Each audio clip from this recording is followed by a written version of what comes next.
Assalamu alaikum YouTube көрүүчүлөр. Бүгүн сатууга туугандар тай бар. Мына ушул көрүп турган тай сатууга чыгат туугандар. Азыр тайдын маалыматын алып беребиз.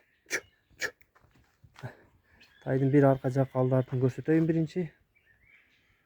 Соору, буттары, арканын буттарында бугалар жок туугандар. Тайдын санеттерин да көргүлө. Мына кулак башында көргүлө. Как келеден экен. Алкулке тай боюнча өзүңүз маалымат бериңчи. Тай Бишкектен келди. Бою 1.44 чыгат. 1.44 чыгат, Мингиге үйрөтүлгөн тай. Минилген биген уже? Мингиге үйрөтүлгөн.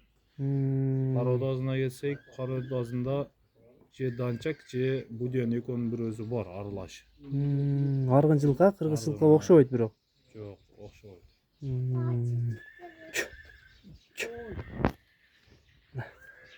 Тайдын алды жактарын көргүлө, көкүрөктөрүн туугандар. Буттары, ден соолуктары жакшы ичип жегендери? Соо ичип жегендери жакшы.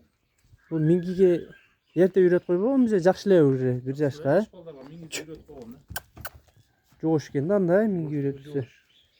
Санеттерин дагы тырмактары өзүп кетиптир, кыркып коюш керек экен жана. 1.44 экен туугандар бою. Мунун баазы канча? Баазын айтыңчы.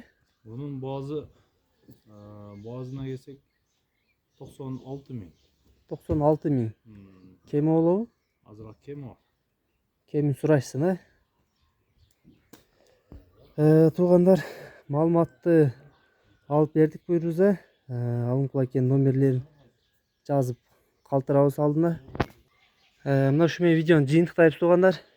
Кимге жылкы жаккан болсо, чалып байланышасыңар. Көрүп тургандай бакубат жылкы экен туугандар.